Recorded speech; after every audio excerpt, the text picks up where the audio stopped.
Hey there and welcome to Blushing Phoenix. My name is April. Today I want to talk to you about something that has radically changed the way I approach meetings that are virtual in regards to contribution to the conversations, feeling more confident in what I'm speaking about, and that's what I'm going to share with you today, so stick around. For a lot of people who deal with chronic blushing and erythrophobia, being in any sort of meeting can be overwhelming and taxing to the nervous system. And whether that is that you have social anxiety, whatever is contributing to your blushing, flushing, erythrophobia, a lot of times using your voice, speaking up, contributing to the greater conversation can actually create quite a flushing reaction.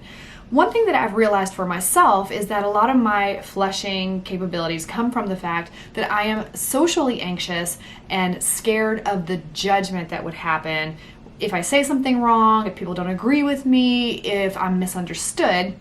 That's something I've really been working through over the past year and been able to overcome little by little by being in a safe environment and using my voice more and more to contribute to the broader conversation. Coming from a background where I was really afraid of being judged and feeling like maybe I'm not going to look the part, be the part, always having to have this sense of performance and acting in order to feel accepted and safe. Coming from that background and then realizing over the past year or so that I don't have to be that person anymore. I don't need those safety traits anymore because I'm in a very safe environment, especially in my work. I can show up as myself.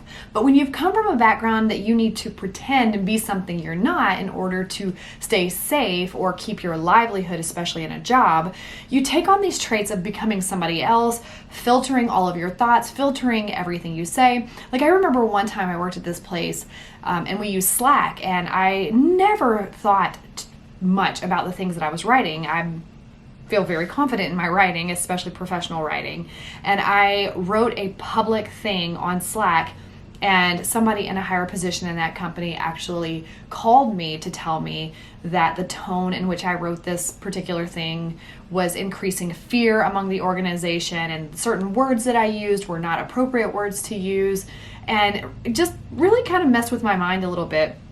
And the person did it so many times, every time I would write something public or say something public, and because they were in an authoritative role, it got me to a point where every time I started to write, because I was reprimanded, I would pull back what I actually wanted to say and overthink what I was going to say and think about what that person's reaction would be and what the repercussions may be or how it may be misunderstood. And so right there you can see it's removing the creativity. It's removing me from the thing I'm actually trying to say. And so I took on this persona to always think in regards to how would this person think? How would this person respond? Instead of just saying what I needed to say. So I used to work in a physical office, and we went into the virtual world. Being on a Zoom call and being able to see myself on video put me really at a disadvantage because I was already so concerned with how I was acting, how I was performing, how I was coming across to others, that being able to physically see myself there all the time, how I respond, the faces I make, how I'm sitting, how the lighting is hitting me, it put me in this place of being so self-aware that it put me at a disadvantage, meaning that I would be so focused on me, so focused on how I looked, how I was coming across, that I couldn't pay attention or contribute much to the conversation and the people around me. I am in a way better headspace now, especially in an environment where people are not picking me apart, and I feel very confident and safe to show up as myself, and I've had to relearn that over time. But one thing that I've learned, and I still use now, but one thing that I've really learned over the past year specifically, in order to free myself to contribute, to speak my voice, to say what I need to say, to provide feedback and ideas and pure thoughts, I needed to not be able to see myself. So one thing that I can tell you today that would probably significantly help you if you struggle with something similar is go to Zoom, and I don't know how this works on other platforms, but I know it works on Zoom, and hide self-view. I'll show you right here. And what this will do is it will take you off the screen. So you're still there, but you aren't seeing yourself anymore. You aren't seeing yourself in comparison to everybody else. You're not worried about what your face looks like. You're not worried about if you've got a double chin in the moment of how you're sitting. You're not worried about your thinking face coming off as a RBF, because now you've removed yourself from being visually seen by yourself. So you can't critique yourself with that perfectionism that you're not showing up as you should. You're showing up as you should by simply showing up. I am so excited for you to hear the interview with Madeline D. Hawk. She is a fantastic human that had a TEDx talk about how she overcame her blushing by using her voice and speaking up. And I could go into so much about her, but I'm going to save that for you when you see her video. But one thing that Madeline did share with me in regards to when she realized that she had stopped blushing, and I don't want to give too much spoiler alert here, but I will share with you because I think it's important and it falls in line with what I'm sharing about hiding your self-view, is that she realized she wasn't blushing in a situation where she realized she was not thinking about herself. For those of us who blush and flush, turn red and sweat and all these other things that are symptoms of the overactive nervous system, sympathetic nervous system, fight or flight, survival response, we are overly aware of ourselves. We're overly thinking about ourselves. It's why you hate blushing so much. It's why you think it's so awful. It's why you think you can't live your life beyond this, because of what you think about it. Not what they think about it. It's what you think about it. And really, all it is switching that in your mind, that what you think about it has to change.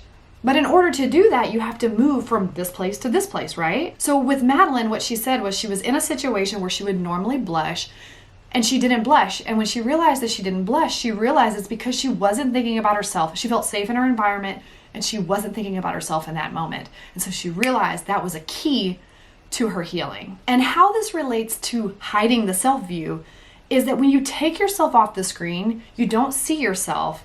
And the more you do that, for me, this has worked huge, vastly made changes in my life.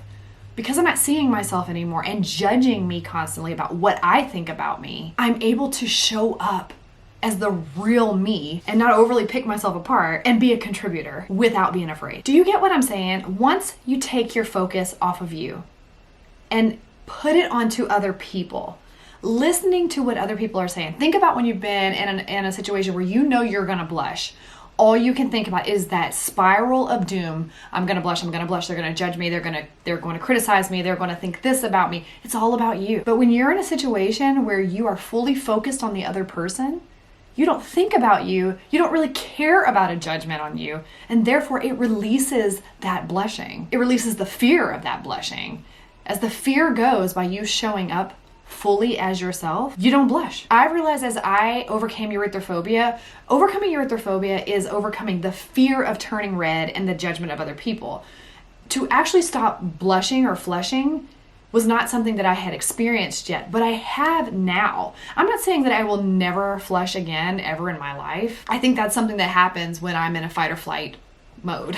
It's just part of who I am. But to be debilitated or have a chronic flushing syndrome, I'm confident that that has left me at this point, because how I see me, who I think I should be, how I think I should show up has changed. And I really believe that I'm more than redness. And that's why I always say you are so much more than redness. And it doesn't have to say redness. More than means you are more than whatever your hindrance is. You are more than blushing. You are more than postpartum depression. You are more than hyperhidrosis. You are more than rosacea. You are more than acne. You are more than, and the list can go on and on. More than means that you are above. It is that phoenix that rises. What does the phoenix come from? The phoenix burns down and rises again. And then it burns down and then it rises again. That is why we're blushing phoenix. We don't burn to ash and stay there. We always rise again. More than. You are more than whatever your hindrance is in your mind. And that's not for anybody to tell you that you are more than or less than. That's for you to decide. I'm just here to tell you you're more than, so that maybe you'll start to believe it as well. I believe that hiding a self-view can change your world drastically.